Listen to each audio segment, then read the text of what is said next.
You feel that? That's the feeling about going camping tomorrow. That's what the Arizona Cardinals are doing because they're going to kick off training camp later this week.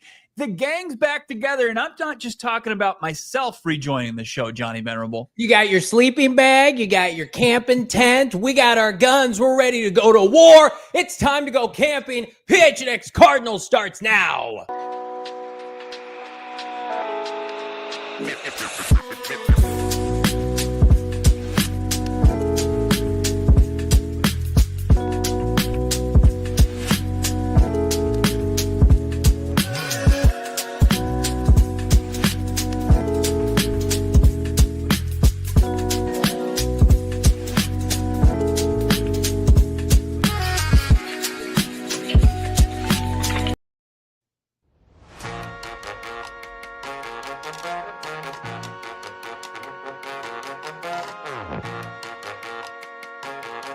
Hey, welcome in.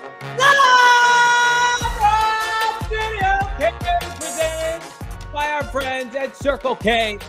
Camping week, training camp season, here we come. It's the PHNX Cardinals podcast, your premier #1 Arizona Cardinal podcast. Look and subscribe. Leave us a 5-star wherever you get your programming. I'm Johnny Venerable. Who's this guy? It's Brack. He's back. So are we. David Dog behind the mic for old time's sake. Yes, sir. Yes, sir. Noah's on vacay. He's back next week. We are living large, Brack. I think you're muted. Already. I think things are just, there you go. There we go. Yeah, they said Noah's going on vacation. We're going to take care of you, and we're going to give you a old blast from the past. Good old Damon Dog back in the Cards show today. It's exciting. Still holding the line, even though Marvin Harrison Jr. is entering year 2. He's like, hey, you can rest, Damon Dog. He says, I never rest. I never sleep on holding the line for Marvin Harrison Jr. I absolutely love it. Can't wait to pick my co-host brain. He was off last week. He missed a ton of stuff. Cardinals have been asleep for a month. He took a great time to spend some family time. And we are back. We are back here to break down training camp 2025. Cardinals technically report mañana. We're going to answer all the burning questions pertaining to camp. Like, Bo, let's kick this off right now. It's not in our questions. Where the hell's Will Johnson? What's going on with this contract? Where are you, Will? You want to just put ink to paper on this nice little deal as a second-round pick? Well, I mean, like a couple poverty franchises kind of ruined it for everybody by throwing in full guarantees for second-round picks, like the Cleveland Browns, just guaranteeing every single dime of their second-round pick. And everybody's like, the Houston Texans also did it as well. And so I think it kind of threw a wrench in as far as how you negotiate these second-round deals. Will Johnson, pretty confident they're going to get something done. I don't think it has anything to do with what was perceived as his draft slide. I think it's just a matter of where he was drafted and where he was projected, and also just trying to get everybody's contracts in place. And they could say, okay, well, this is what I want. And then the Cardinals say, well, this is what we want. And then come to a mutual compromise there. But yeah, I'm not concerned that Will Johnson is going to miss any serious time that his contract hold up is going to turn into. It would be kind of it would be anticlimactic for the start of camp for this really exciting player to be on the shelf just because, they couldn't come to terms on some offset language or a few, guarantees. We have like 18 hours to get this figured out. Cardinals report tomorrow morning.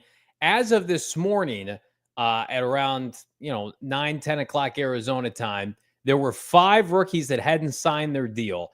Cardinals quarterback Will Johnson, but then Oladejo, the pass rusher that went to Tennessee, he just got signed. And then Mabuka, Andrew Mabuka, the safety for the Eagles, he just got signed. And so at the time of our show kicking off today, it is Will Johnson with Shamar Stewart, which, good hell, that's a dumpster fire we're going to cover later in the show. That's not getting resolved today. And right. Then Quinshawn Judkins, who would have been signed already, but he got arrested back on July 12th. Yeah. And things aren't going well for him. And so, like, Will Johnson really is, like, the only true rookie to not be re-signed. So to not be signed to his deal. Here's where I'm at with this, is that you have parameters in place right now to get this taken care of. The entire second round, other than Judkins, who has legal trouble, has been signed right now, minus Will Johnson. Do you think that this could be a circumstance? Because I've reached out to people, I've gotten crickets on this. I would imagine this is probably Will and his team asking for a fully guaranteed second round contract. I don't want to put that out into the ether. That's what he's saying. But given the situation with his knee, first of all, I don't have an issue with that. If a player wants that and they're giving that out, then we need to accommodate that, because second round contracts are not 47th overall. You're not making much money anyway. But you got to think it's some kind of injury situation connecting the dots with his knee. Is that a farce? Am I going too far there? Well, I mean, I think they got Arante Ursiri, who just was like a spot behind the guy like Will Johnson. Was he spot ahead or was he spot behind? I already forgot. Look, he signed his deal, right? And he gets fully guaranteed. He was right behind the Cardinals. Yeah, right. 48. So he signs his deal. You even have like JT Tumalalu, who signed yesterday. He was pick 45. Tyler Shuck, who was up there at the top of the second round, I believe he signed today. And according to reports, he's in line to start for the Saints week 1 against the Arizona Cardinals. I really don't think that this is much to do about nothing. I really don't think that there's going to be a major holdup here as far as Will Johnson getting his deal done and being ready to practice come Wednesday when they do hit the grass for the first time. You know who was picked right in front of the Cardinals, who signed his contract? Turd Ferguson. Turd Ferguson has a deal. I don't know when he signed it. I would imagine he signed it really early. Pick 46 of the draft. So if you're wondering, what is Will Johnson sandwiched between Ursiri, who Bo just mentioned, got a deal done with Houston, and then Turd Ferguson, the tight end that went to the Los Angeles Rams. So again, interesting dynamic there. Had to bring that up. Yeah. I mean, just looking at Ursiri's deal, it was 4 years, $9.2 million.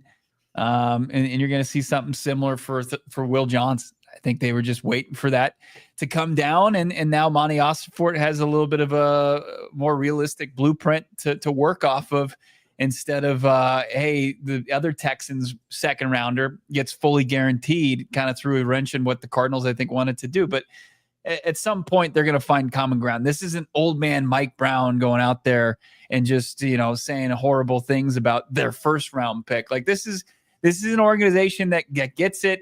I think they understand the business side of it. Will Johnson and his representatives trying to do the best thing for their client. And I know people want everything like right now, but like Will Johnson, this isn't going to turn into something that's going to snowball, and we're not going to be able to watch zero play for the Cardinals come, week 1 of the regular season. Yeah, and I'm not putting it out into the ether that it is injury related. That's just my speculation. We're all free to speculate. As we get into our burning questions for the Arizona Cardinals training camp 2025, Bo, will kick things off with question number 1, and of course has to do with the franchise quarterback Kyler Murray. We got 130 watching live. Smash that like button. Bo, I'll pose this to you. We haven't talked much K1 lately. There are his detractors out there. We had a chance to connect with him this offseason. Everything that we have seen, social media, privately, publicly, would suggest that Kyler Murray's up for a big year. But to his critics, he looked great last offseason. Bo, can Kyler Murray prove anything between now and week 1? Not to the public, but to you. Yeah, absolutely. I mean, I think in this what have you done for me lately league, and how we saw the Cardinals and Kyler Murray kind of in the 2024 season, and what we want from this offense and what we need to see as far as the return of the deep ball and explosives downfield, I think that we're going to want to see Kyler Murray rip it like we did in the sample size on his TikTok, where he's thrown to his array of wide receivers. We got to see Kyler Murray kind of let it go a little bit, let it fly in training camp practices, more importantly, in their joint practice against the Denver Broncos in mid-August, against a really good defense, where that's going to be a good test, where it's going to be Kyler Murray, Marvin Harrison Jr., Trey McBride, presumably against this, what's supposed to be the top defense in the league, led by the Defensive Player of the Year and Patrick Surtain II. You're going to want to see him perform in just the small little sample sizes that you get. We're not going to see Kyler Murray in preseason action. We're not going to be able to really say definitively like, oh, this is a different Kyler Murray. But I think what we learned about him this offseason, all the things that he said, and then you can get maybe a couple pieces here and there to kind of it's kind of like the appetizer to the regular season. That's fine. That's really all you need. But no, it can't just be like, we hardly hear from the guy. We do need more. This is such a pivotal season for the Cardinals franchise quarterback. Such a prove it year. I agree with you. I think he can prove a lot. I think he can come out and, as you put it, rip it at training camp. Last year there were highlights, threw a couple deep balls to Marvin. Marvin made a couple big plays down the line, line of scrimmage. And to me, Kyler Murray just had to prove last offseason like he was healthy and composed to play 17 games, and he did that. Now it's like, can we have the kind of training camp, especially with like the Cardinals' revamped defense? Can Kyler Murray like put on a show against a unit that we expect to be top 10? Because then you'll really start to believe, right? And it goes hand in hand with his skill players that we're going to touch on. But I think the people that are like, no, he can't prove anything to me until December, January. Like, come on, let's be realistic here. Last year, he had a good, not great season, and parts of it were underwhelming. I had Alex from SI on the show on Friday, and I thought he had a great point that really a lot of people have not brought up, is that there are people who think Kyler Murray is an average quarterback, right? He doesn't play average. He is either great or elite, or he's below average. He'll have games where you're just like, Kyler Murray had a passer rating of 70. He is not like quintessential Alex Smith, 1+ touchdown a week. Like, when you get the best of Kyler Murray, I think that's why it's frustrating for people, is like, you get the Rams game, right? You get the Jets game. You get games where he looks, all worldly. The Miami Dolphins game. That's the consistency that Gannon and company are looking for, that he's looking for, frankly. I can't wait to watch him in this offense. Same skill players, continuity, heave it downfield. And guess what? Yeah. I'm not going to have an issue with it if Kyler Murray throws some interceptions in camp. No issue with that, because I would rather him push the ball downfield, take some chances, work for 6 weeks to refine this, instead of check it down to DeMercado, check it down to Trey McBride, every option, like check it down to, James Conner, push that ball downfield. Let's see the big plays, because the Cardinals have the defense this year to counter some turnovers if it's worth it in the deep passing game. Yeah, no doubt about it. And like, if you can't get explosives in the passing game down the field in shorts, and when it's really kind of not a lax defense, but like in the friendly confines of your own training camp, then you're going to have really big issues in the game. Like when Damon and I were in Indy, a lot of the balls that Kyler Murray was throwing, he was pushing it downfield. He was working the middle of the field. He was working the sidelines. He was finding Michael Wilson. He was finding Greg Dortch. He was finding Marvin Harrison Jr. consistently, and Trey McBride. And then you got to, and you saw it at State Farm Stadium as well. But then you would get to the regular season, and it was like it didn't exist. Like they were practicing something that they didn't incorporate into the game plan. And like, I know, like, that's where you can kind of say, I can see where these people, those sticks in the muds, they're like, well, he can't prove anything until it's December. Like, right. I'm not going to live in that world, because we talk about this team every day, and that would just be boring. We just go on hiatus until December, restart the pod then. Like, show's over. Yeah. We'll check back in with you. Just hold off until December. I think he can show you a lot of things between now and then. Like how much you want to kind of buy into it, like you want to take it with a grain of salt, or if you want to think, hey, this is just the start of something of change, that's up to you. We both agree. We think Kyler Murray can prove a lot this training camp, specifically with this offense. But what about his primary weaponry? Let's keep things going here. Number 2, does the MHJ body transformation lead to an improved level of play? I'll kick things off with this one, Bo. Unequivocally, his yak ability, his ability to get off press man, his ability to have presence in the red zone, all of which last year it was a little bit hit or miss, right? Especially his yak ability. I think Marvin Harrison Jr., I said it on Friday's show with Alex, I thought, to me, he's going to have the kind of camp that we expected maybe last year, where he had a good camp last year, don't get me wrong, but he didn't take over training camp. I think he's going to take over training camp. And I think it's going to be a testament to him, because the Cardinals got a hell of a defensive cornerback group now, with Will Johnson eventually hopefully reporting, and Garrett Williams and Max Melton. Like, this is going to be Marv's training camp. I have full confidence in that. Now, again, it takes 2 to tango, and I'm calling on UK1 and Drew Petzing to make that happen. But it's just, Marv came in with such high expectations last year. Now, we all know this. It's like when you're a freshman in high school versus a senior in high school, and you come in and you've got confidence about you, an aura about you. He knows the lay of the land. He's removed from Columbus now. This is the way that things operate in Arizona, and I'm here. I'm an ambassador of this franchise. People look to me to win. Like we saw it last year, and we've talked about this for 18 months.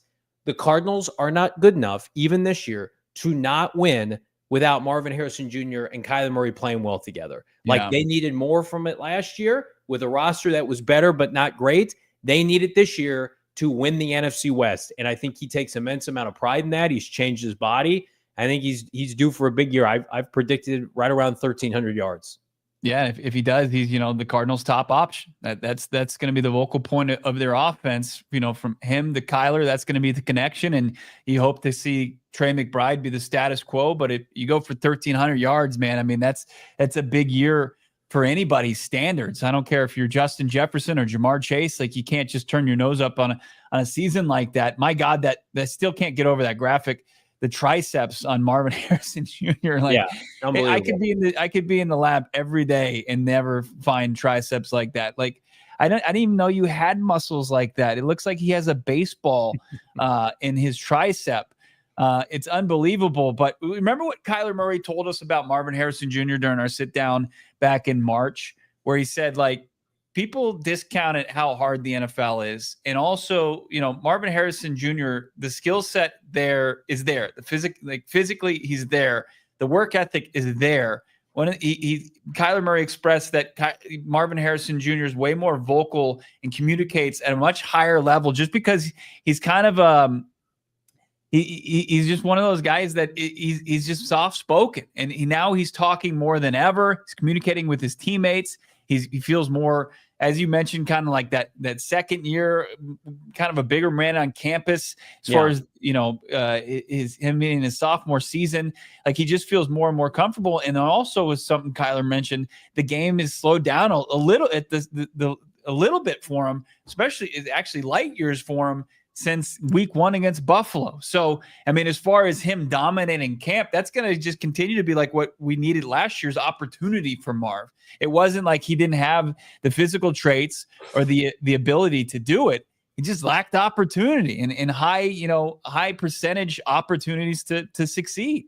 Remember how lost not Marv was, but the Cardinals were. And I think this administration for the Cardinals is aces. I love it.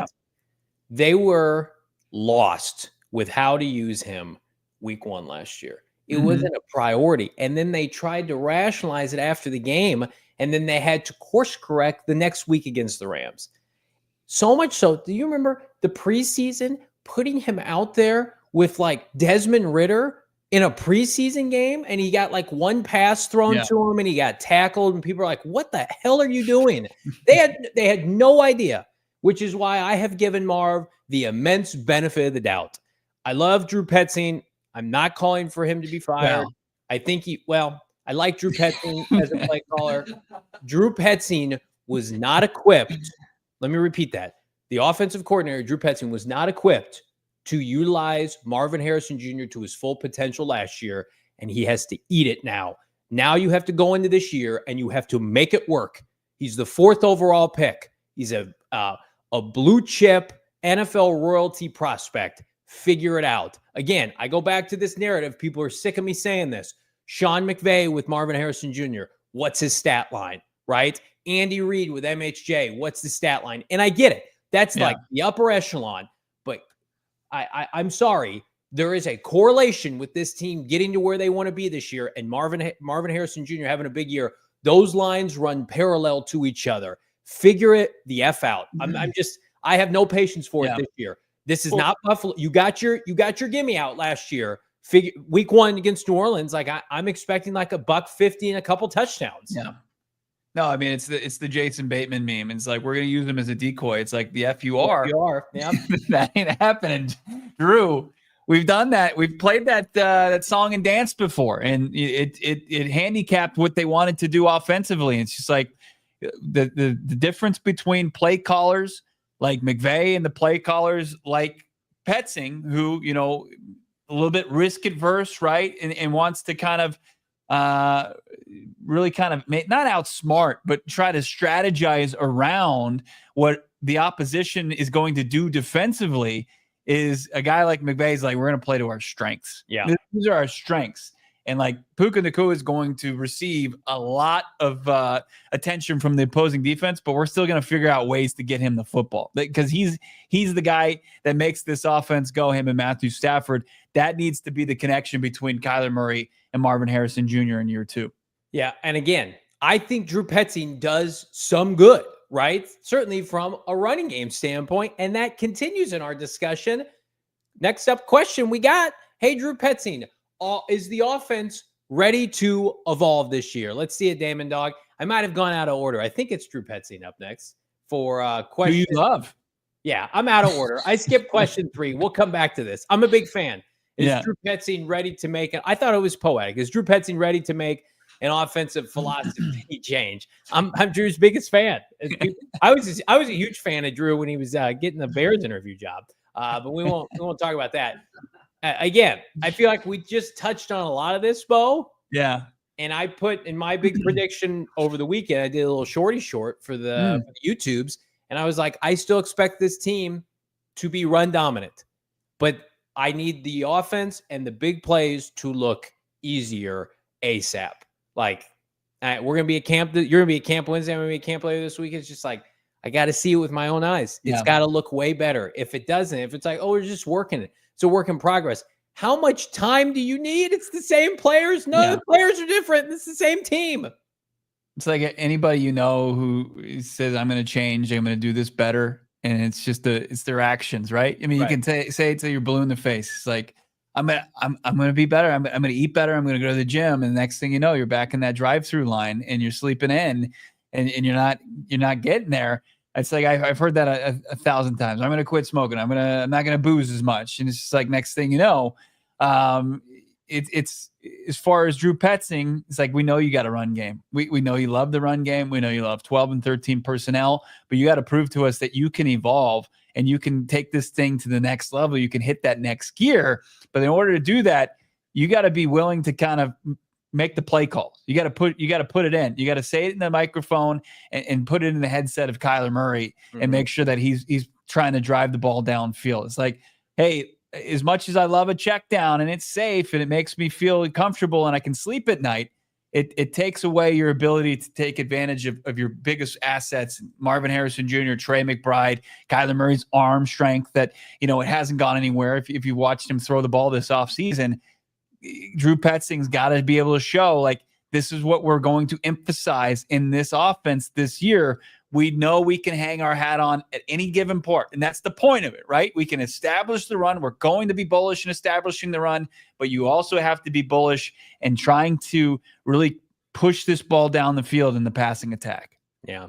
It just, Cardinal fans are in that stat, man. That stat from before I went on vacation that you had out there, 7 for 50 on 3rd and long. That's got to be just ice cold water poured on you, eye opening. That's the NFL. Welcome to the NFL. You have to be able to convert, and really, that's like a knife to the throat of other teams when you're completing 3rd and long. That's the dejecting. Instead, what are we doing? We're succumbing to 3rd downs. We are punting on 3rd down with a lot of our play calling, and that is so dejected for Cardinal fans. And again, I'll speak for a lot of Cardinal fans because we see them in our mentions, in the show comments, interactions. There is zero wiggle room for Drew Petzing to begin this season. Like, the people who are out on Kyler Murray, you're not going to court them back in right away. There is a large segment of this fan base that they're going to open up opening Sunday, and it's just like, Drew's on the clock. You got to figure this out. Yeah. Here's where we're at. This isn't 2023 when you're playing with house money and we're screwing around and you got Zach Ertz out there. This is an offense that has been carefully crafted with a top 5 or top 10 pick at left tackle, a Pro Bowl running back, Pro Bowl quarterback, 4th overall pick at wide receiver, the best tight end in the NFL, some nice complementary pieces, and you look inept throwing the football downfield. And it's so counterproductive. You would think because they can run the ball so well and Kyler Murray can move, it should be seamless. Stop making it look hard. And again, time's ticking. We got to figure this out. I see Jalen Blair blowing me grief. You say you can't compare, Drew Petzing to, somebody like Shanahan or McVay or whatever. Okay, you want to go like middle of the pack? Do you want to compare them to like, I don't know, a Brian Dable or a Zach Taylor? Those guys get the most out of their number one wide receivers. Like you got to do the bare minimum is Marv has to produce. And that is a direct correlation to what you're doing and what you're not doing. You cannot have a number one receiver of this talent going for 800 yards again. Well, just like you want to see from your players, just like we want to see from Marv or Kyler, you want to see development, you want to see maturation as far as Drew as a play caller. It's like you can't be, similar to what you were the past few years where it's just like, we got a great run game and that's undeniable. It's an elite run game. I mean, that's what they've been. And that inched them offensively up towards kind of just inside the middle of the pack to now, like if you evolve, if you take the next step, especially as far as throwing the football, it's going to put you right where you want to be offensively. Yeah. But you got to be willing to do that and just not say, well, defense took it away and our hands were tied as far as that went. And like Drew never said that, but you essentially got that from the coach speak that you get from him every Tuesday that we talk to Drew Petzing. I would love to see the Drew Petzing thing die. I hate seeing when people call him Petzing. He's very competent. Again, I've made this argument for forever. I think he's a great play caller when you need to elevate talent and you need to be. The Cardinals were embarrassing in 2022, and he stabilized the offense. And he's a brilliant mind with, I think, quarterback protection. I think he does a great job. The offensive passing game, the one receiver over 100 yards, twice stat in 34 games. That's not a good stat. That's a really bad stat. Like his biggest issue is what you need to win in today's NFL consistently. You have to be able to throw the ball downfield. Yeah. I mean, it's 2025. You need that. And then when you have some numbers that are just anemic and you can't run them from them, like you can look at this passing attack and you can find places where they were successful, places where Kyler Murray definitively improved. Like I thought he was, the best he's been from the pocket, and you've seen him take steps, but then you also see things where, they even understand between Kyler and Marv and Michael Wilson, places that they want to be better in 2025. Right. Yeah. Big pressure on the three players the three entities we named to kick things off. Questions: Drew Petzing, Marvin Harrison Jr., of course, Kyler Murray. We keep things going around the corner. We look at the defensive side. Major questions continue. It's PHNX Cardinals. But first, pressure cooling down. How about with our friends at All Pro Shades Concepts? Extend your outdoor living space with a custom fit awning. Hundreds of designs and colors to choose from. They got motorized. They can retract with remote control. Hundreds of options. 20 degrees cooler. Can hook you up with our friends at All Pro Shades Concepts. Most trusted local company. Voted #1. Rated by Patio Shades in 2024. BBB A+ rating. Again, they've got over 1,000 5-star reviews. That's because they've been in business in the Valley for over 20 years. Started making window shades by hand for friends and family in Phoenix. Now they're one of the largest installers of patio roll-down shades and motorized awnings in the Valley. Licensed, bonded, and insured. Call 623-204-1476. That's 623-204-1476. Visit allproshadesconcepts.com. Schedule your free estimate today. You ever just check your bank account and say, where the hell did all my money go? Yeah, you want to have those days be in the rearview mirror for you. Between late night food delivery, impulse, Amazon buys. I feel weird when I get home and there's not an Amazon delivery at our house. Yeah. Uber rides, that treat yourself weekends. We have them too many times these days. Monarch Money is going to step in. It's going to be like your personal CFO, not a CFO that's going to be caught on the Jumbotron at a Coldplay concert. It's going to be like a CFO that's going to give you a crystal clear view of your finances from daily spending and also long-term goals, because you want to generate wealth. You want to be able to have something you can hang your hat on. Monarch isn't just a budgeting app. It's not going to say, hey, you got this much money to spend now, and if you do that, good job, gold star for you. No, actually the benefits are going to be that you're going to be able to accumulate some wealth. Now, no wonder 1 million households love Monarch Money. It's been called Wall Street Journal's best budgeting app in 2025 and has over 30,000 5-star reviews. 30K.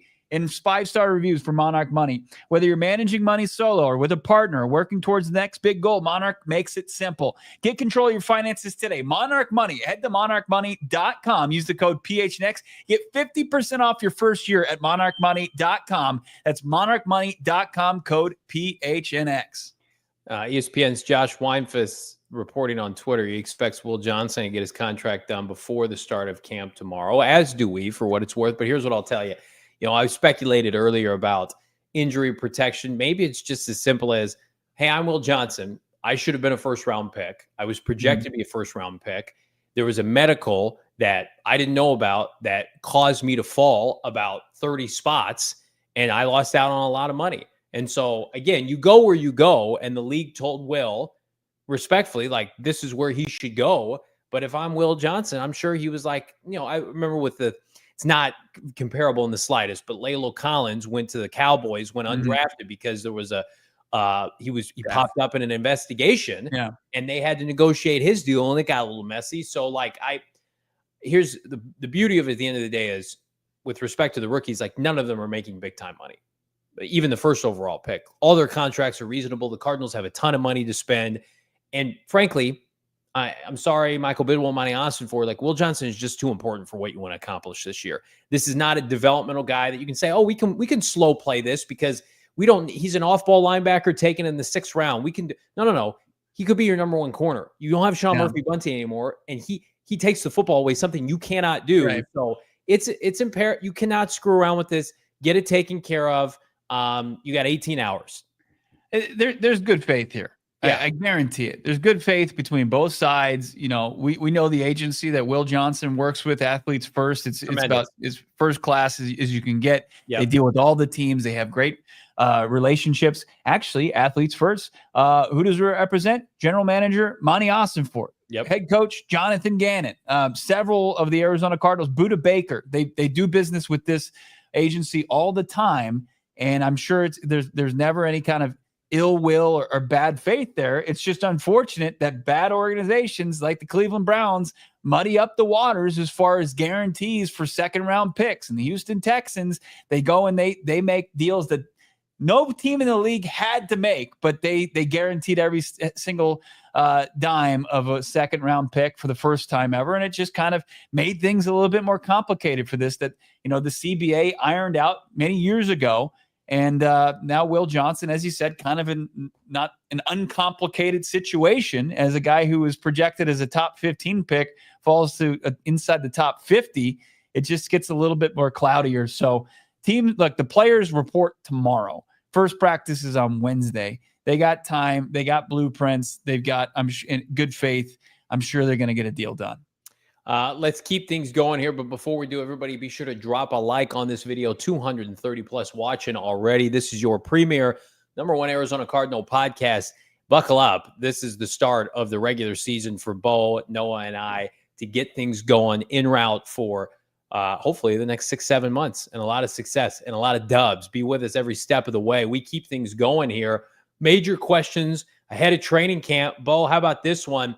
Is Jonah Williams actually healthy? Do we know if Jonah Williams is healthy enough to compete at right tackle for the Arizona Cardinals? Kelvin Beachum waiting in the wings. This was a point of contention last year as Jonah Williams exited the Buffalo Bills opener, and Kelvin Beachum played well through the bye, abruptly was taken out when Williams was ready to return. While Williams played well enough, Cardinals offense did not, and then Williams got hurt again, I believe, against the Carolina Panthers. So Jonah Williams, the 2nd year of a 3-year contract. How do you feel, or excuse me, 2-year contract?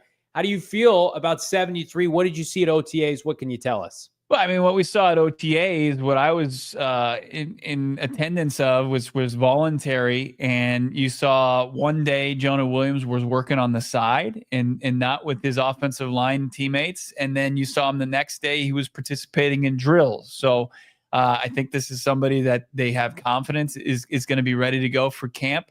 I don't anticipate him being a pup guy, but this is a guy that's got to prove that he can stay healthy now. I mean, it's a violent game. It's a physical game, especially playing the tackle position. And he just wasn't available for the Arizona Cardinals in the first year of his deal. They didn't make really any big moves as far as the tackle position. They ran it back. And that's going to be one of those positions that you hope it doesn't bite them in the backside, that they weren't more kind of proactive is trying to find the kind of the future of that spot or the present. We'll see. Jonah Williams, though, I apologize as far as mandatory goes. I wasn't in attendance to mandatory. My pesky wife had our second child, and I had to be I had to be in attendance of his birth, and then helping raise that child. But I couldn't tell you. I mean, I don't remember what the reports were as far as his participation in mandatory, but I do remember seeing him in OTAs. Get kind of one day on, one day off. Do you feel like the Cardinals could be pursuing a veteran if things look dicey in camp? Christian Jones, a lot of pressure on him as a 5th-round pick last year out of Texas to come in and be a swing tackle this year. I don't think he's ready for that. Beacham's 38. Right tackle is one of those positions where, like, you could find veterans to come in, a Tristan Colon-esque kind of guy.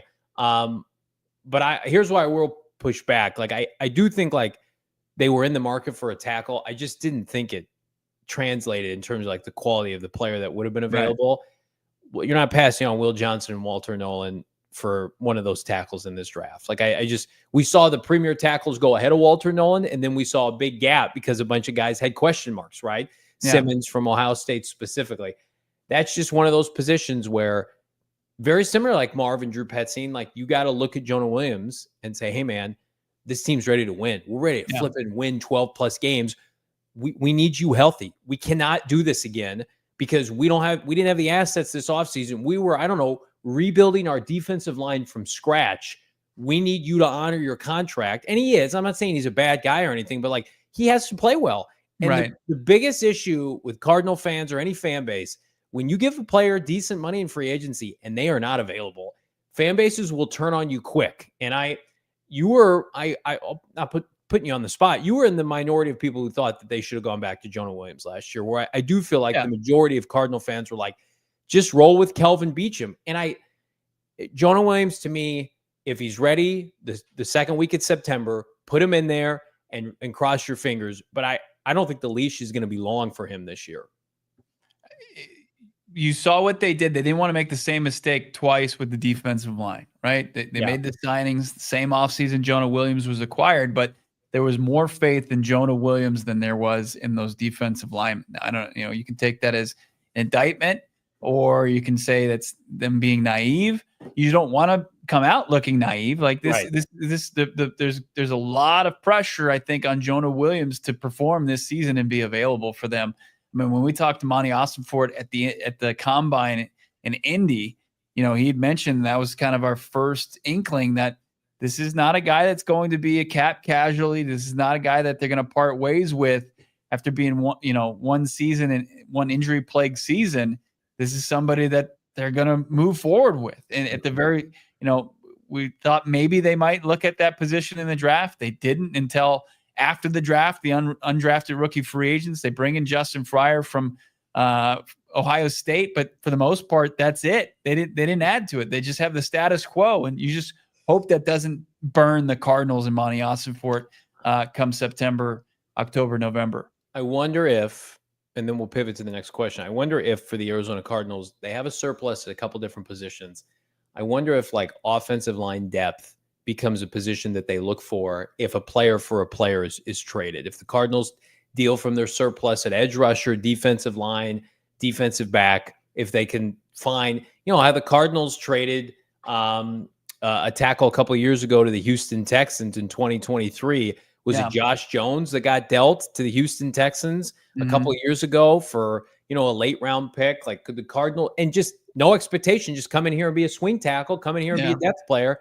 So we will see. How would you feel about that if you got a Josh Jones equivalent coming your way? You wouldn't sleep any better at night. Yeah, I mean, it would have to be like what the Vikings did when Christian Darrisaw went down. Last year. Was that the right player? Yeah, I think so. Darrisaw, and then they get the player from Jacksonville who played well against the Cardinals. Cam Robinson, maybe. Yeah, exactly. So yeah, something of that caliber. But here's the thing: Cardinals are going to know pretty fast. I think, Bo. We're going to be into like a couple weeks of camp. If Jonah Williams does not look good, if he's not practicing, if if things start to swell up, God forbid, then they're going to have to get active. Let's continue to be active here. Camp Quandary. Let's look at that defensive line. Camp Quandary, I believe number 5. Ball poses to you. Do Justin Jones and or Bilal Nichols make it out of training camp? Defensive tackles that were starters last year to begin camp on full display. Free agent signings that we've talked ad nauseum about from that bust class of 2024. Do Justin Jones and or Bilal Nichols right now, look at your crystal ball, make it out of training camp this year? This is such a tough question. I think I don't even think we're looking at a coin flip. Like I think it is an uphill climb for these guys. It really is. I would, if you press me right now, I said there's no way both of them make it. There's zero chance. There's zero chance, I would say. When you're looking at the numbers crunch, and when we've said this a nauseating amount, you've got 4 guys that are sharpied in on that defensive line. So that you've got Calais Campbell, Dalvin Tomlinson, Darius Robinson, and Walter Nolan III. And then you've got probably max 2 spots that you're going to be able to fill with 5 guys vying for it. Dante Stills and LJ Collier, the 2 guys we talked about, and newcomer and undrafted rookie free agent Elijah Simmons. You got 5 guys vying for 2 spots. And Justin Jones and Bilal Nichols is like, you got to stay healthy and you got to perform. You can't perform like you did before both of your season-ending injuries as well. So, I mean, it is going to be tough. I would say there's no chance. One, Maddox is already thinking about Bilal Nichols' next job, where he's just telling them to put the fries in the bag. It's really unfortunate for guys that you thought could be contributors to this team when they were signed back in the 2024 offseason. So while you were gone, I believe Damon Dog and I did a breakdown of like 2 spots, 5 guys. Yeah. And Damon and I think we're on the same page where we picked Justin Jones and Dante Stills. And a bunch of LJ Collier, Bilal Nichols, and Elijah Simmons were out. Here's what I'm going to say. And again, got to see camp, got to see preseason, got to see how they're going to compete. Elijah Simmons had a really good OTA period with this team. I don't know if it means that he is going to make Bilal Nichols is not going to be on the team. That's how I feel right now. Justin Jones, that's just my take on it. Justin, remember who Sean Murphy Bunting in the spring, we were talking about it like that. Yeah. Justin Jones right now has an opportunity to make this team. They want to keep Elijah Simmons around. That's what I've been told. And I'm going to tell you right now, if they feel like he's vulnerable on the practice squad, they will make the necessary adjustments, because that MFR lit it up at camp and plays. He's a true nose tackle, which is something that is very difficult to find. And their current nose tackle, who we like, and Dalvin Tomlinson, is over 30 years old. So if they feel like they can take this kid who signed the equivalent of practice squad money as an undrafted free agent on a 4-year deal, that's how you win in the NFL. So again, if they have to eat 2 bloated D-tackle contracts from last year because it's what's best for the team, guess what, Twitter snarks that are like, well, I don't do that. Yeah. They'll do it. They will absolutely do it. Well, they're stuck in the past. They're thinking about how the old organization operated, and there was no politics as far as where you were drafted or how much money you made. Like Jonathan Gannon and Monty Ossenfort want to field the best 53 they could possibly put out there. Yeah. If they see something in Elijah Simmons, and you have to look at the opportunities that are there. When you look at the profiles as far as these big defensive hog mollies here, you're going to have to look at Calais Campbell at 6'8", can kick in. He's play defensive end. And then you got, the true guys who play the interior, like the Dalvin Tomlinsons. There's not a lot of those guys. Like Justin Jones can do that. Bilal Nichols can do that. And then Elijah Simmons can do that. But who can play that true nose? Simmons is kind of, I don't even think Dalvin Tomlinson can make that claim. He hasn't consistently done it hasn't been asked to do it his entire career.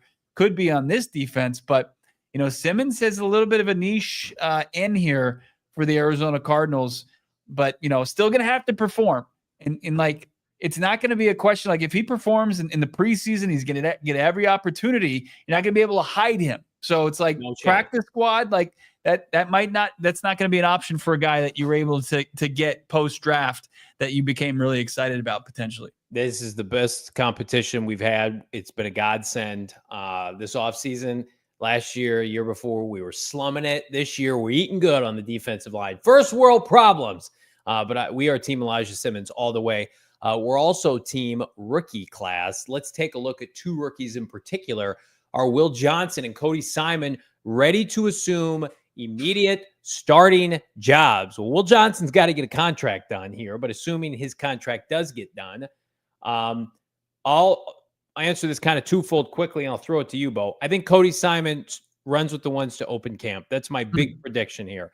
I think Will Johnson is behind Starling Thomas and Max Milton initially until we see special traits on display and there's maybe an interception return for a touchdown. I don't care about depth charts. You and I don't care about that. Like during camp, who's running with the ones? And I think Cody Simon at the very least will rotate with the ones, with Akeem Davis-Gaither eventually taking that job. If not full, would it surprise me if Cody Simon was running with the ones this week? It would not.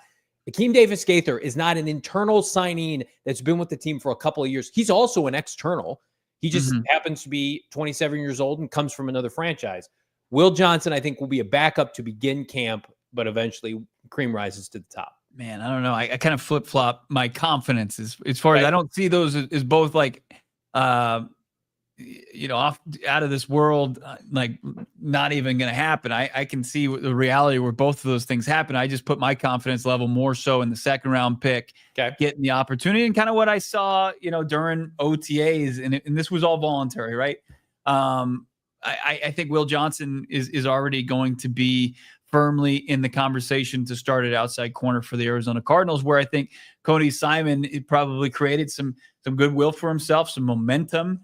But has more of a battle going down for him, especially at the off-ball linebacker position opposite Mac Wilson, or potentially just being that Kazir White successor. But I'm with you. Like Akeem Davis-Gaither has really no true claim to that spot, just because he was signed first as a guy who played less than 50% of the defensive snaps his entire career. He was pretty much a placeholder, and now that's going to be a great position battle to watch. I just if you're saying Will Johnson, Cody Simon, their respective positions, who has the edge, I'm going to give it to Agent Zero. I expect both to be starting at some point. Cardinals rookie class is going to carry a lot of weight this season. We're going to keep things going. Our final question coming up. It's PHNX Cardinals.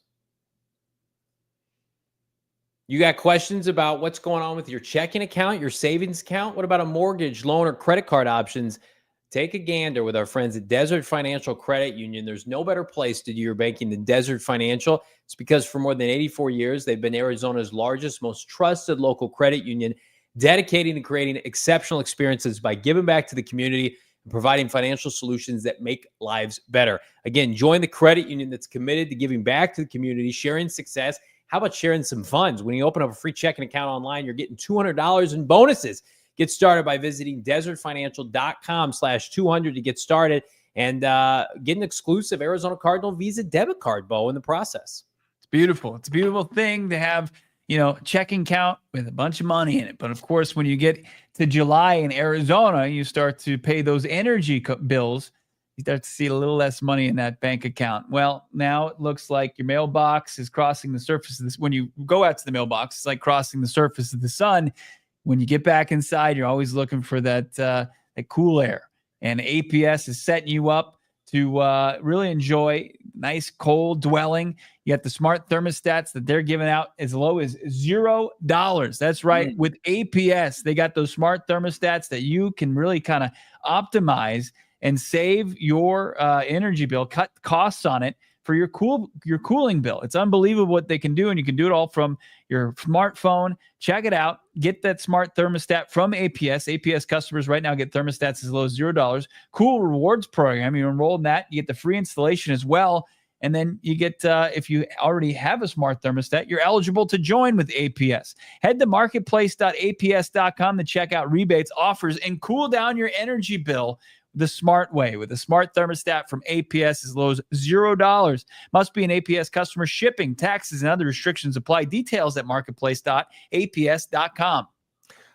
Everybody drop a like here. I lied to everybody. We are done with our camp questions, but I got a question for you. What do you think about ESPN's roster rankings? So they have the Arizona Cardinals 17th overall. They've got San Francisco and the Rams ahead of them, just by a couple slots. They've got the Cardinals 17th. Quickly here, they've got Arizona's biggest strength as their defensive line interior. What a change for that. The biggest weakness is off-ball linebacker with the departure of Kazir White. X factor as Josh Sweat, and a non-starter to know as Baron Browning. So ESPN going exclusively defense here as they highlight the Cardinals roster 17th overall. Any takeaways from that? With respect to them, kind of a throwaway article in training camp week? No, I mean, they're overlooking the offense, the importance of how they need to take a step offensively this season. Yeah. But I mean, all the moves were made on the defensive side of the football. So that kind of shifted everybody's focus to that side of the football. And you can see that ESPN followed that. And I mean, I think it's a little premature to say defensive line. Like, we're excited about it. We can't wait to see it on display. And, you know, putting either poor Spencer Rattler or Tyler Shuck into the turf and putting them under duress the entire season or season opener. But yeah, I mean, off-ball linebacker, that's the one thing. Like, people get lost in that. Like, you think about Kazir White's season last year, statistically, as you see with most off-ball linebackers that play as many games as Kazir White, you're going to see numbers similar to that. Like, the Cardinals and their coaching staff, Nick Rollis and Jonathan Gannon, they can turn guys into NFL caliber off-ball linebackers. It's like one of the least of my concerns. I think their X factor is Marvin Harrison Jr. I don't know how you don't put Marv as the X factor of this team. And I love Josh Sweat. I feel like Josh Sweat and Walter Nolan, for as significant of those additions have been, I feel like they get the least amount of pub, like nationally or even like locally. We don't talk because it's just like the expectations for this offense. Like, we know, maybe almost to a fault, like, we know the defense is going to be good. Mm-hmm. We know who's coordinating it. Ross has got his fingerprints all over this unit. Gannon's a defensive head coach. He's a motivator, but he's a defensive head coach. Like, I mean, I don't have any questions about this defense. Maybe the inexperience of some of these corners, maybe, you know, even if Cody Simon, you know, hits a couple bumps early on, the teams that they're playing, that's a smooth landing spot. Saints, Panthers, Titans. It's the offense. The offense is going to decide whether or not this team is going to make the playoffs. We're going to talk more about that. Plus, we're going to look around the NFL. What the hell's going on with Shamar Stewart? Holdouts, etc. It's PHNX Cardinals.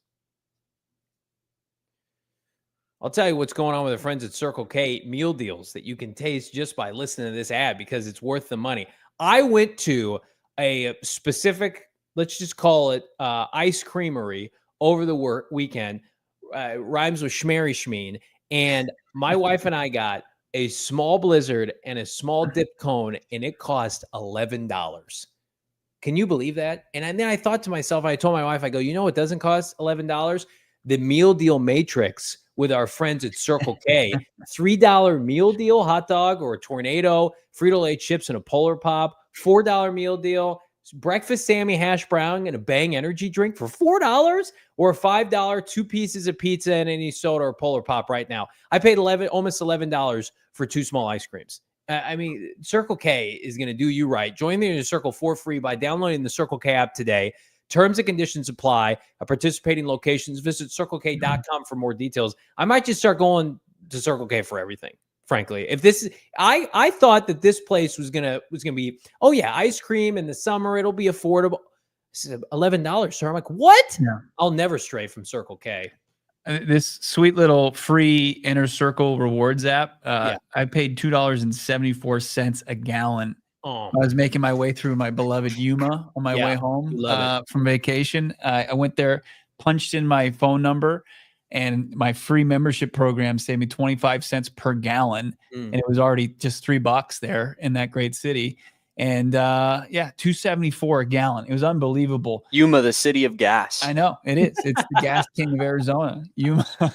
Check out, of course, the free membership rewards program there. Also check out Empire Today. Empire Today, of course, the king of flooring.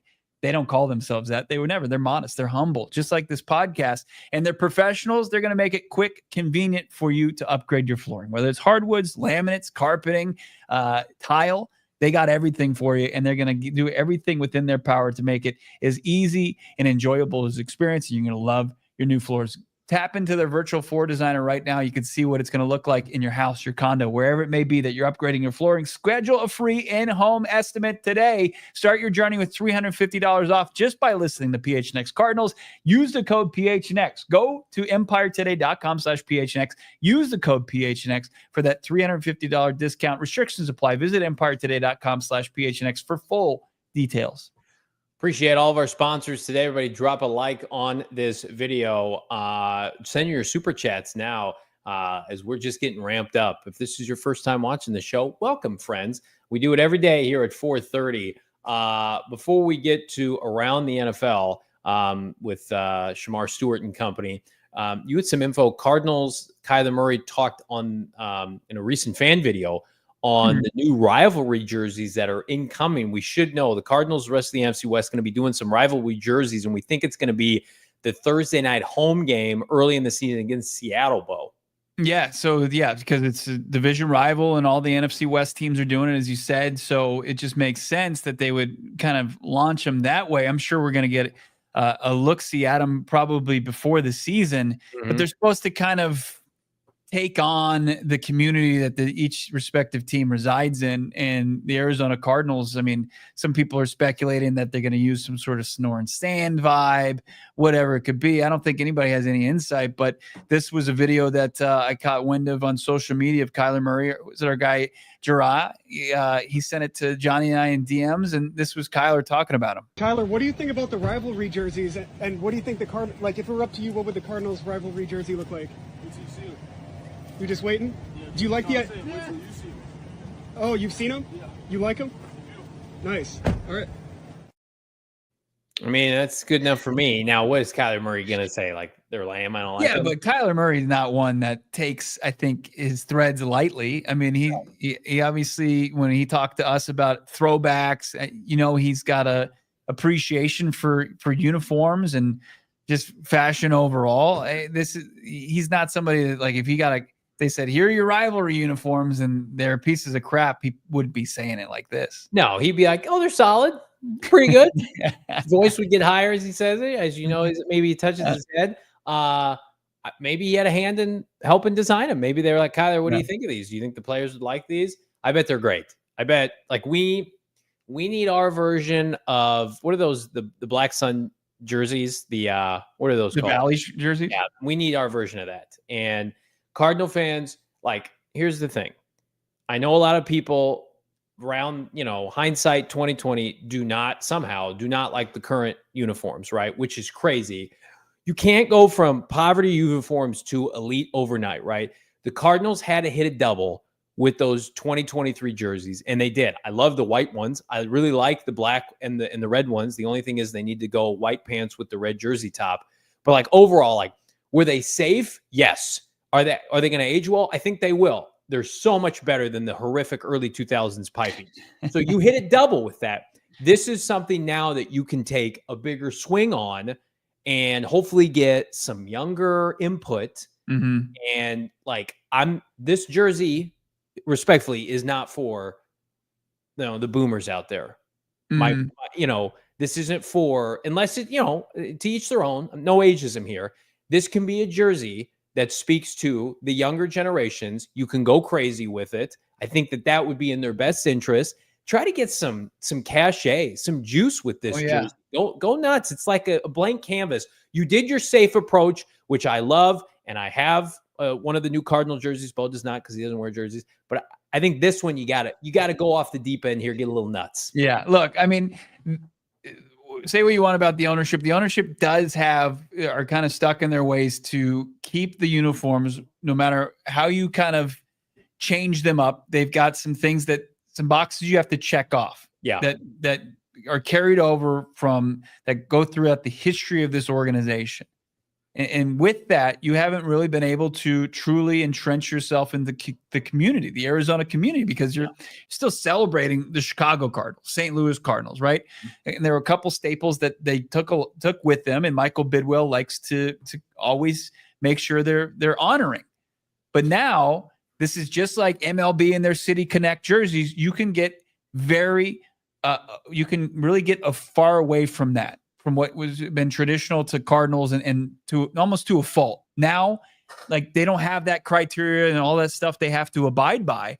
And this is time for like the Cardinals to really have their first chance at like a new age uniform.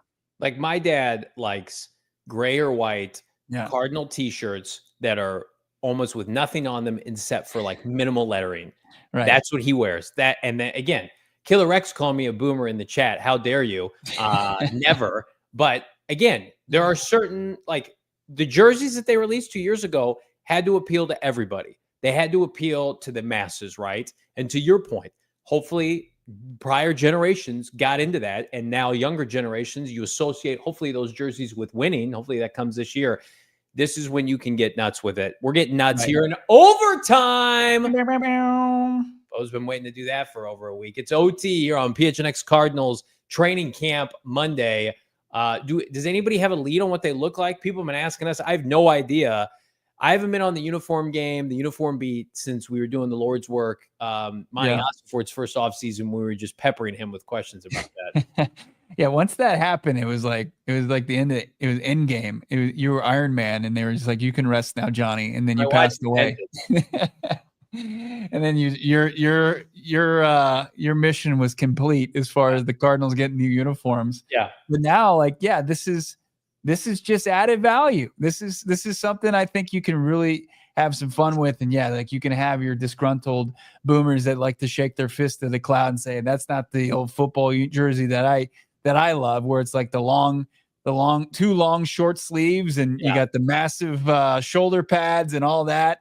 It's like, it doesn't look like the Boz or anything like that. But now you have a chance, just like Major League Baseball. It's like you got tradition and then you got new, and you've got to be able to play to both audiences, because guess what? There's a market for both. And if you had something that the younger generation is going to speak to them, you're going to be able to sell a lot of jerseys, because now you've got players worth buying their jerseys for. Right. From Kyler Murray to Marvin Harrison Jr. Imagine that. You're just going to be able to make even more money. I'm ready for the sand jerseys. I'm ready for the desert, sandy tan, helmet. Give me all that. Give me, respectfully, this is kind of give me the slop. I'm ready just to slop it up with the outrageous. Damon, how do you feel about that? The sand kind of mock-ups? I love it. I mean, I just kind of I'm such an Arizona flag guy at my heart. I always will want that throwback jersey to be brought back at some point. So deep down, the fact that it's not that just makes me sad. But I think a Sonoran Sand style, like Serpientes kind of vibe, could go pretty hard. They need to do that. There needs to be some sort of turquoise or sand. It's just something that just says desert, because Arizona Cardinals, and people could say, it's the state bird, this and that, but it's really not synonymous with our state. We need something that just kind of says Arizona. Those are Tuscan Raiders now. They've been rebranded. I'm thinking more Jawa brown, Johnny. Ooh, interesting. So this is, listen, it's gonna be emergency pod worthy when those jerseys drop. I'm ready. I will, I'm sure, be in line at the team store with everybody else trying to get those with my 10-year-old son. But yeah, jersey watch kind of continues. Who would you get? Which player? Man, I think Trey McBride might be. That might be the safest. I'm changing. Like, I know, like, poor play potentially could slow it out of the gates, but like, if I was getting a jersey that 0, that's tough to beat. He hasn't even signed his rookie deal. You ready to buy his jersey right now? I probably go Trey McBride, because he's a dear friend of this program, and he's the best player at his position. He gifted me a Brandon Bills hat, so I feel like I owe him. Dear friend is such a stretch.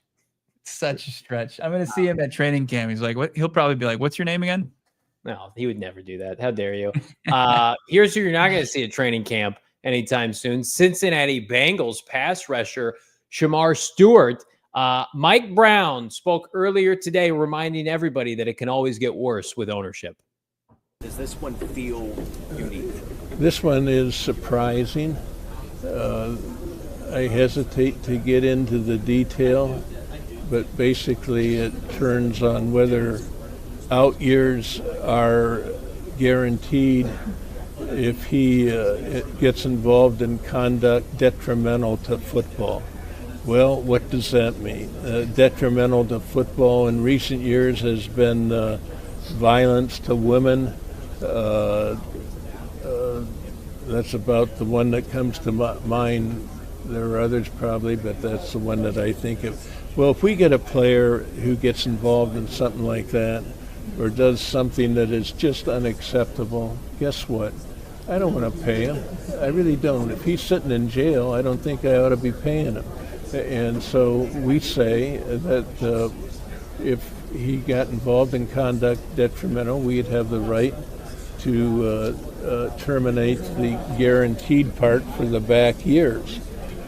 He says, or his agent says, oh no, you can terminate the guaranteed part only for the remaining part of the year in which the event occurs.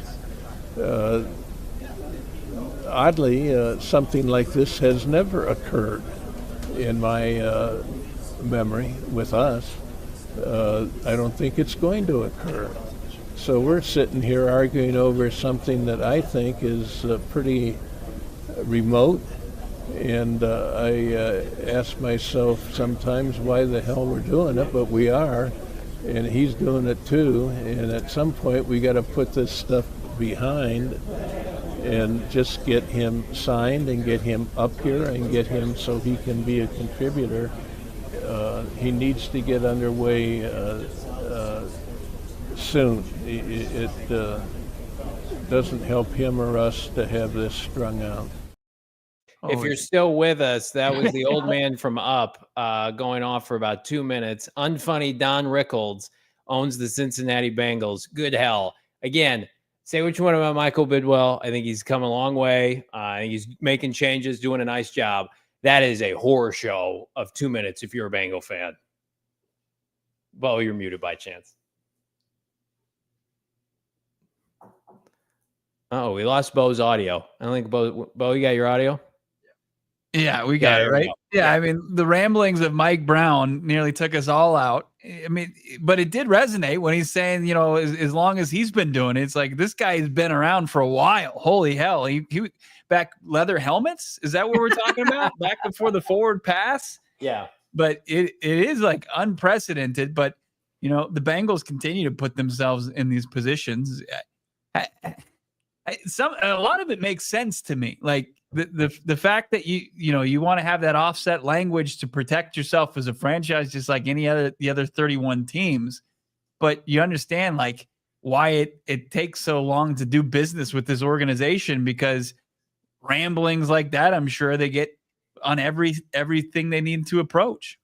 That's if you're a Cincinnati Bengals fan and you're you feel like you've got a team, at least offensively, that can contend to a Super Bowl. That's a reminder why you're not winning a Super Bowl anytime soon.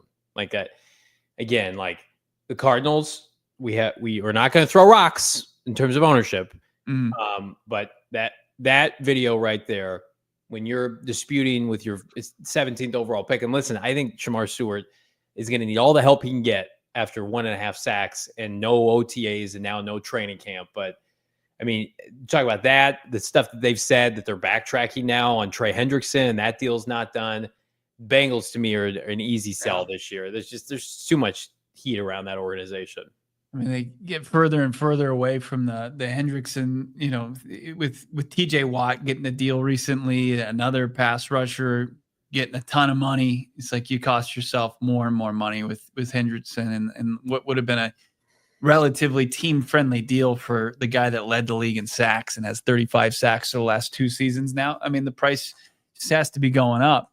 But it's like you get the ramblings of that man, Mike Brown, and then you get another one in Dallas today. You got Jerry Jones just putting his foot in his mouth as far as Micah Parsons. It's just like owners are going to continue to do what they're known to do, and you're going to see like these teams that should be successful have talented players all up and down their roster, but they can't break through haven't been able to do it for, with the Dallas's case since 2000, like the 2000s began. It's there's a big reason why. It's ownership. Yeah, hit a like on this video. Get your super chats in here. Speaking of that Micah Parsons issue, let's take a look at a retweet earlier today. So Jerry Jones held court and took a shot at Micah Parsons, saying even if they sign him, it doesn't mean they'll have him because he was hurt for 6 games last year. J.J. Watt then quote tweets this and says, anytime you can publicly take a dig at your star quarterback and your star pass rusher simultaneously before the season begins, you just got to take it. Nothing makes guys want to fight for you more than hearing how upset you are that they got hurt while fighting for you. Micah Parsons then retweeted this. Yeah. Do I think the Cowboys are going to sign Micah Parsons? Yeah, because they always sign their big-time players. They very rarely, if ever, trade them away, and they think they're going to be good this year. Cardinals, if you've been following the show, called on Micah Parsons at the trade deadline last year and were subsequently told to kick rocks. They were interested. Dallas was going nowhere fast. They hadn't signed a deal. And then we talked to Mike Garafolo on this show. He came on this offseason, does a great job for NFL Network, saying, like, I think he could get traded. How long is this going to go? The problem with trading Micah Parsons now is it does not help the Cowboys this year. They are trying to be relevant. They have a disaster class head coach in Brian Schottenheimer, with all due respect to him. You're getting assets for next year. No one's trading you. If you're loading up, like if the Cardinals traded for Micah Parsons, they're giving you a first-round pick plus in 2026. But in 2025, they're made whole. The team is ready to go. Dallas, to me, they are perpetually 500. They're going to underachieve this year. I think the Cardinals are going to put an ass whooping on them in Dallas because I think that is one of the biggest coaching mismatches. Brian Schottenheimer versus Jonathan Gannon. Give me JG every day. Yeah, absolutely. But Jerry Jones is, as much as he puts his foot in his mouth continuously, as our colleague over at DLLS, Clarence Hills, like they always come through on deals. They seem to maintain their stars.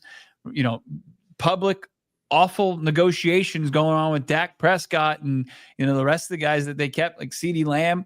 You see the price get driven up every offseason for their guys that are due for a new deal because they like to play this dog and pony show. But at the end of the day, they sign historically large contracts. They keep their guys, but it has to hurt them. It just has to hurt them as an organization. Just the optics of it from around the league. People don't want to deal with that, no matter how much money they're getting paid. Yeah. Interesting. We talked about it on Friday, Bo. I don't know if you saw this. The 49ers are missing Brandon Ayuk and Ricky Pearsall are both on PUP list.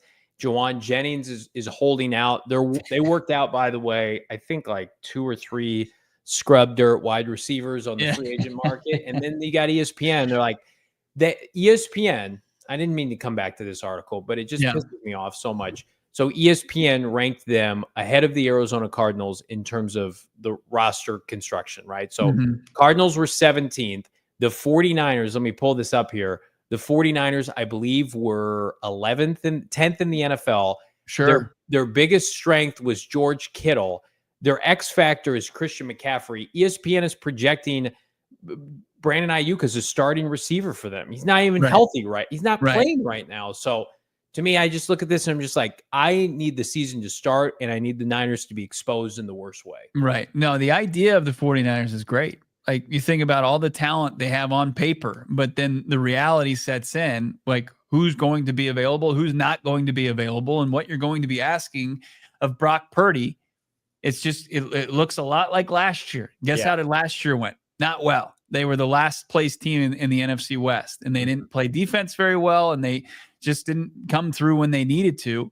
They didn't have all those stars to lean on the offensive side of the football. But the idea of it, like, oh, Ricky Pearsall, he's a first-round pick. He's got to be legit, not available. Brandon Ayuk, hey, he had a great season in 2023. He tore his ACL. It was a serious knee injury that he's got to come back from.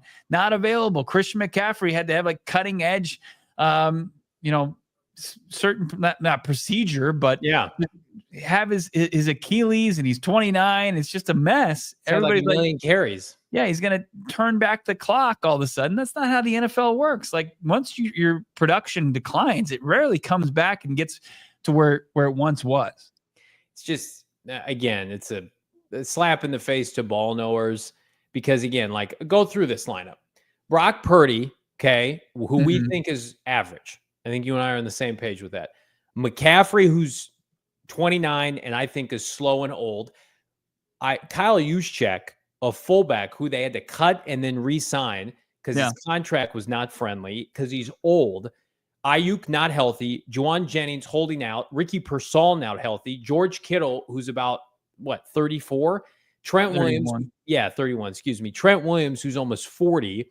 Ben Barch, Jake Brundell, Dominic Pooney, Colton McVick. I can't even pronounce his last name. That's their offensive line. Their defensive line, Jordan Elliott, Alfred Collins, is a far cry from DeForest Buckner. Right. And they've got Bosa and Mykel Williams, who they're already putting Mykel Williams in the Hall of Fame. Fred Warner, D. Winters. Then they've got Green and Lenore at corner with Trey Brown. And then a bunch of safeties I've never heard of. So to me, it's like that's the 11th, 10th best roster in the NFL. To your point, it's like gold jacket for Trent Williams, right? Right. Christian McCaffrey, borderline Hall of Famer, right? Fred Warner probably frauded up and getting into the Hall of Fame. Like, that's not 2025 NFL, right? I mean, you could put together a list of NFL free agents right now, and it's like, oh, look at all the Pro Bowls and accolades. Tough shit, man. This is the NFL. It's a young man's game. That's an old team. That's an old and average team. I can't wait for week 3. They're going to need Brock Purdy to play above what he's capable of playing. Without all those players, without the Avengers playmakers. Yep. And then you're going to have to hit on all your draft picks from this last draft. You have to hit and that the odds of that happening are minuscule. Like Alfred Collins or CJ West, one of those guys might be good, might be serviceable, but are they both going to hit? Like it's the chances of that not good. Mykel Williams, I mean, you should have confidence in that. You're going to be good off the edge, but you're still going to be awful up the middle. What if Nick Bosa headline in late August? Oh, Nick Bosa's got a hamstring. Yeah, he's out 6 weeks. Oh, okay.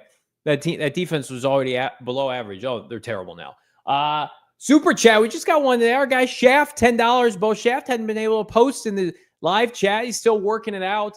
I guess this is how I have to comment now. Training camp opens tomorrow. I can't wait. Welcome back, Bo. We missed you.